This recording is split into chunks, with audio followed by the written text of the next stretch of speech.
ओम शांति। हम सब रोजाना कई लोगों से मिलते हैं, घर में, ऑफिस में, बाजार में या समाज में। हर इंसान के अंदर कुछ अच्छाइयाँ होती हैं और कुछ कमज़ोरियाँ भी। ये बिल्कुल वैसे ही है जैसे गुलाब का फूल बहुत सुंदर होता है, लेकिन उसमें कांटे भी होते हैं। अब ये हमारे ऊपर है कि हम उस फूल की खुशबू को महसूस करें या कांटों को चुभन की चर्चा करें। अगर किसी इंसान के साथ हम रोज का समय बिताते हैं तो हमें उसके कुछ ऐसे व्यवहार भी दिखते हैं जो हमें अच्छे नहीं लगते। जैसे किसी की गुस्से की आदत है, किसी की ज़्यादा बोलने की आदत है या किसी का आलस्य। लेकिन अगर हम सिर्फ उन्हीं कमजोरियों को याद करते रहेंगे तो हमारे अंदर दिल में नकारात्मकता भरती जाएगी। धीरे धीरे हमारा रिश्ता भी खराब हो सकता है। पर ज़रा सोचिए, क्या हम खुद पूरी तरह परफेक्ट हैं या नहीं? हम भी तो कई बार गलती करते हैं।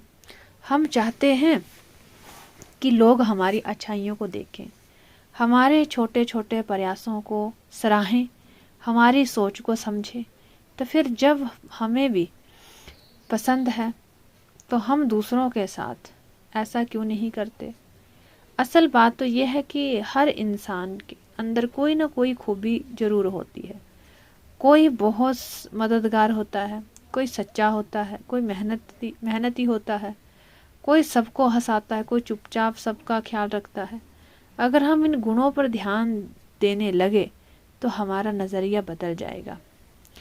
जैसे मान लीजिए एक माँ अपने बच्चे को रोज़ डांटती है, वह समय पर नहीं उठता, लेकिन वही बच्चा अपनी पढ़ाई में तेज है या अपने दोस्तों के साथ बहुत विनम्र व्यवहार करता है।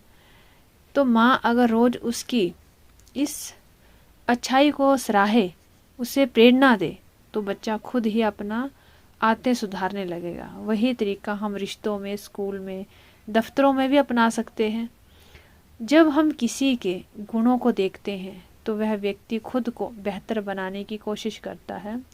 और अगर हम हर समय सिर्फ उनकी गलतियों को ही याद करते रहें तो वह या तो दूर हो जाएगा या फिर और चिड़चिड़ा बन जाएगा।